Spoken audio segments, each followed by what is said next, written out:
സാക്ഷാൽ നമ്മുടെ ട്രംപിനെ പോലെ ഒരു ചക്കരച്ചി വേറെ ഇല്ല. നല്ല ചക്കരച്ചി, പുന്നാര ചക്കരച്ചി, ചിൽചിലം പാടി ചിഞ്ചിലം മാടി എന്തോരു പുന്നാരയായിട്ടാണ് ട്രംപ് നിൽക്കുന്നതെന്നറിയുമോ? ട്രംപ് രാവിലെ അദ്ദേഹത്തിൻ്റെ ട്രൂത്ത് സോഷ്യൽ മീഡിയയിൽ അദ്ദേഹം എഴുതിയിരിക്കുന്നത്, China can now continue to purchase oil from Iran. Hopefully they will be purchasing plenty from the US also. It was my great honour to make this happen. ചൈനയോട് പറയുകയാണ്, നിങ്ങൾ ഇഷ്ടംപോലെ oil ഇറാൻ്റെ കയ്യിൽ നിന്ന് വാങ്ങണേ. നിങ്ങൾ ഞങ്ങളുടെ കയ്യിൽ നിന്ന് വാങ്ങുന്നുണ്ട്. എനിക്ക് ഭയങ്കര അഭിമാനം തോന്നുന്നു ഇങ്ങനൊരു സാഹചര്യം ഉണ്ടാക്കിയതിൽ. എങ്ങനൊരു സാഹചര്യം? അടിയും കൊണ്ട് പുളിയും കുടിച്ച് ഇതൊക്കെ മനസ്സിലാക്കി സമാധാനത്തിൻ്റെ ഒരു മിശിഹ ആയി മാറി. ഇപ്പോൾ നിങ്ങൾ ഇറാനിൽ നിന്ന് ഓയിലൊന്നും വാങ്ങാതിരിക്കരുത്, ചൈന ഇഷ്ടംപോലെ വാങ്ങാം എന്നാണ് പറയുന്നത്. വാങ്ങി വാങ്ങി നിങ്ങൾ ഇറാനെ ധന്യപ്പെടുത്തണമെന്നുള്ളതാണ്. ഇപ്പോൾ ഈ സംഗതി കണ്ടാൽ നമുക്ക് തോന്നുക ഇറാനും അമേരിക്കയും ചേർന്ന് ഇസ്രയേലിനെ ആക്രമിച്ചതുപോലെയാണ്. മച്ചമ്പി ആയതുകൊണ്ട് ആർക്കും ഒന്നും പറയാനൊക്കത്തില്ലെന്നാണ് അതിൻ്റെ ഒരു പ്രത്യേകത. കാരണം ഇറാന് ഈ പറയുന്ന പോലെ സാങ്ഷൻസ് ഉള്ളതുകൊണ്ട് പല രാജ്യങ്ങളും വാങ്ങുന്നൊന്നും ഇല്ലായിരുന്നു. പക്ഷേ ഇനിയിപ്പോൾ ചൈനയോട് പറഞ്ഞിരിക്കുകയാണ് ഇഷ്ടംപോലെ അവിടെ നിന്ന് വാങ്ങണമെന്ന്. സാധാരണ നമ്മുടെ ഈ നാട്ടിലൊക്കെ ഒരു പ്രത്യേകതയുണ്ടല്ലോ, എന്തെങ്കിലും ഒരു വിഷയത്തിൽ അങ്ങോട്ടും ഇങ്ങോട്ടും വഴക്കായി ഭാര്യയും ഭർത്താവും കൂടെ പിണങ്ങിക്കഴിഞ്ഞ് പിന്നെ ഇണങ്ങുമ്പോൾ ഒരു പ്രത്യേകമായ സ്നേഹമാണല്ലോ.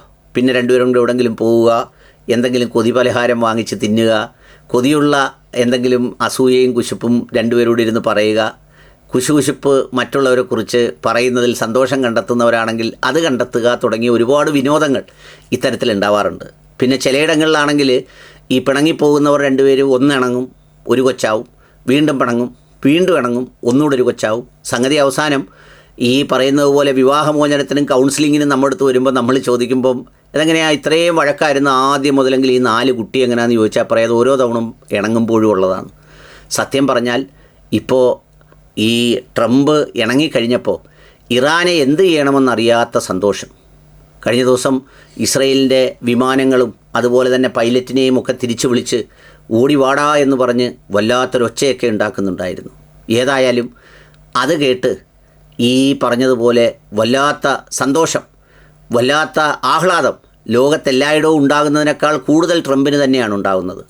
നമ്മുടെ പാകിസ്ഥാൻ മച്ച ആകെ വിഷമിച്ചിരുന്നത് ട്രംപിന് ഈ പറയുന്ന പോലെ നോബൽ സമ്മാനത്തിന് റെക്കമെൻഡ് ചെയ്തിട്ട് നോബൽ സമ്മാനം കൊടുക്കുന്ന ഘട്ടം വന്നപ്പോഴേക്കാണ് ട്രംപ് കയറി ഇറാനെ അടിച്ചത്. പിന്നെ പെട്ടെന്ന് പത്രസമ്മേളനം നടത്തി ആ നോബൽ സമ്മാനം ഇപ്പോൾ കൊടുക്കണ്ടെന്ന് പറഞ്ഞിരുന്നു. ഇനിയിപ്പം കൊടുക്കാമെന്ന് പറയണം. കാരണം അത്രമേൽ വലിയ സമാധാന കരാറാണ് വളരെ പെട്ടെന്ന് ഒറ്റ രാത്രി കൊണ്ട് ഉണ്ടാക്കിയിരിക്കുന്നത്. സത്യം പറഞ്ഞാൽ കാശുണ്ടെങ്കിൽ പൊട്ടനാണെങ്കിലും ഈ ലോകത്ത് എന്ത് സാധ്യമാകും എന്നുള്ളതൊരു സത്യമാണ്. ഈ നമ്മളൊക്കെ സമ്പന്നരായ പൊട്ടന്മാരെ എന്തുകൊണ്ട് ഒരുപാട് മനുഷ്യർ ബഹുമാനിക്കുന്നു, ആദരിക്കുന്നു, അംഗീകരിക്കുന്നു, ആദരവ് നൽകുന്നു എന്നൊക്കെ ചോദിക്കുമ്പോൾ നമുക്ക് സംശയം തോന്നാറുണ്ട്. എന്തിനാടാ ഈ പൊട്ടനെ ഇവരെല്ലാവരും ആദരിക്കുന്നതെന്ന്. പക്ഷേ കാശുണ്ടെങ്കിൽ, ആ കാശ് വെച്ചുള്ള അധികാരവും ആയുധവുമൊക്കെ ഉണ്ടെങ്കിൽ ഏത് പൊട്ടനും ലോകത്ത് ആദരിക്കപ്പെടും.